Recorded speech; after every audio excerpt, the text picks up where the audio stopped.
this is my '07 Classic single cab short bed Chevy pickup, and I got one question for you.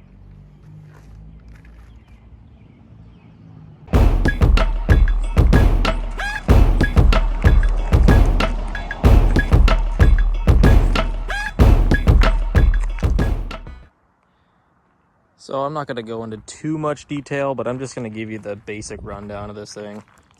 So the wheels are 20 by 9 and 20 by 10 BMF Novocaine wrapped in 255 45 20 Nittos.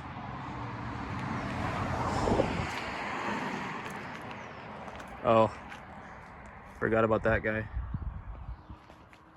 Soccer's manned. It's a limited.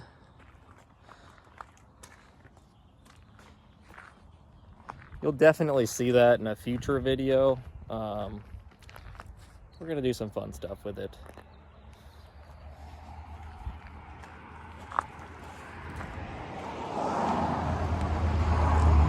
All right, starting with the motor here. It's just a stock 5.3. I think 125,000 mile Gen 3. So it's the I think 01 to 04. The most basic motor you can buy. It's got stock heads, stock crank, stock rod, stock pistons. Pretty much just a bone stock motor. It's got a Texas Speed turbo cam in it. I think it has ARP head bolts. Head bolts or studs, I'm not 100% on that. Milling high volume oil pump, 1000 cc injectors. It's got a Walbro 450 pump in it. But yeah, stock intake, stock throttle body, just the heads cam, or just the cam mostly, stock heads. And the turbo is a Borg-Warner SXE 369, so it's a 6972. It's actually a Gen 2 billet wheel. The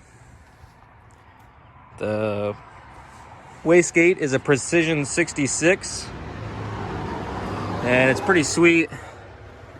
The exhaust is basically routed right to the middle here, and then it comes up together and comes over here. A little bit more length out of the exhaust. That's why I think it sounds a lot better than most. It's got the 4-inch oval downpipe. And the little manual boost controller there. If you want to up the boost, usually I run about 8 pounds, but it has been up to 16. 8 pounds of boost, it did somewhere around 490, 500. And 16 pounds, it made 730 and 760 torque. So it's kind of a monster on big boost. It's a lot to handle. We got the big boy ETS intercooler. I don't know if you can really see that, but it's the 4-inch core. It's good for 1,000 plus. So as far as like the setup on the exhaust and the cooling and everything, it's a really well thought out turbo system, and it makes tons of power for the boost. The transmission is a T56 out of a Camaro, stage 2 build on it. The carbon Kevlar synchros and I don't know what else, but it's got a stage 2 build on it. The clutch is a McLeod RXT twin disc. Should be good for about 1,000 horse.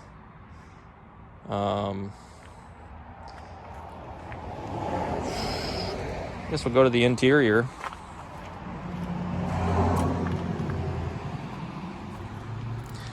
That should be a good time. American flag, of course. Things that are not done. Gauges. They are taped on there, but they work. I wanted to do maybe a gauge pillar mount on it, on the gauges, but not 100% yet what's going to happen. I kind of wanted to go up here and here maybe. Not really sure. But here's the shifter for the T56. And it's a pretty long throw, but it works out really nice. I really like the shifter. See if you can see that. That's a crescent extension right in there. Thanks, Mylan. Oh, this is a pry bar e-brake, and it works pretty well actually as well. So it's just a inline system. No dual calipers on this one, just a street truck. Fire extinguisher, duct tape, you know, all the things you need. Alright. Go around to the other side here. The rear end is a 14 bolt. They actually made a 14 bolt in the 6 lug. They came in the vans and whatnot. And yeah, it's a semi-floater, 456 gears, welded diff, big boy axles. Shouldn't break it, so that was the goal on the rear end, just make it not break. And it's holding up pretty well. And I love the 456 gears as well for towing. It's really nice. As you know, I do tow with this. And insert clip now.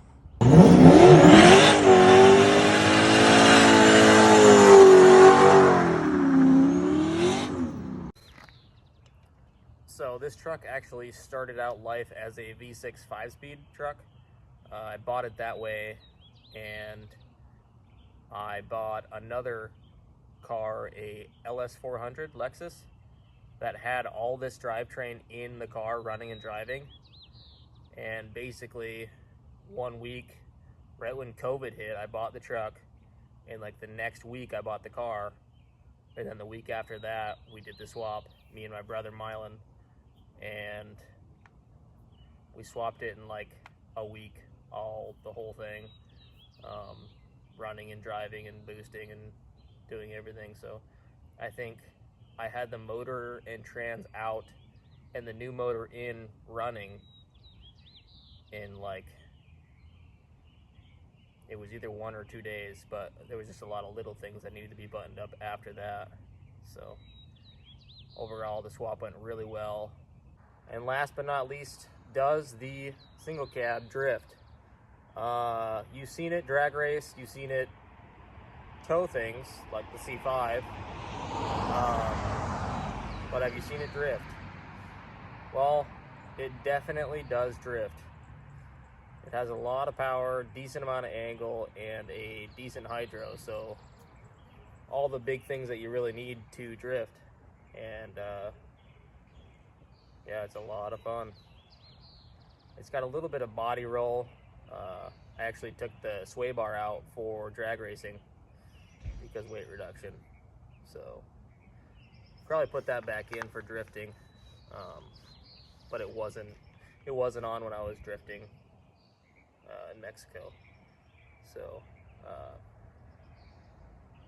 but yeah, other than that, thing gets down, as you'll see in the video.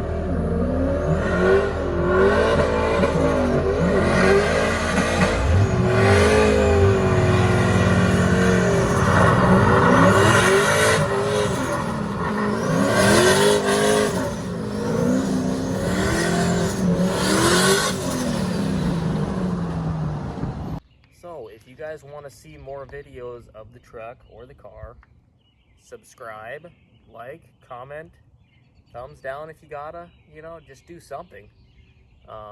Obviously all that stuff helps, and I'm having a lot of fun doing it, so I really enjoy burning tires, so I'd love to do this as much as possible, really.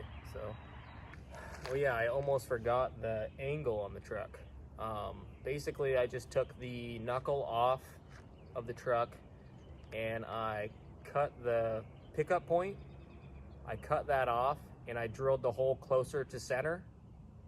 It's kind of hard to see in here, so I might do another video on that. I don't really know. It does turn pretty sharp. For a truck, you know, it's not near what the C5 is or anything, but it does turn pretty good.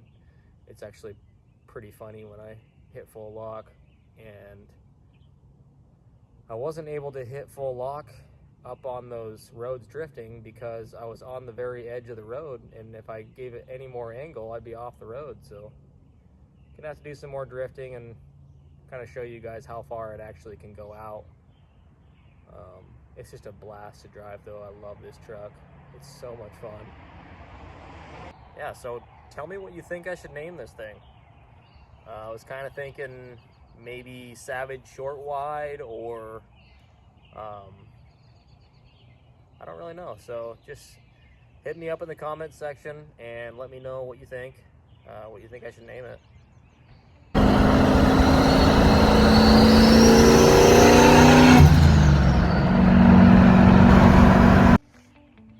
I think the rev limiter is set at like 7,500. What? Whop up! Whop up!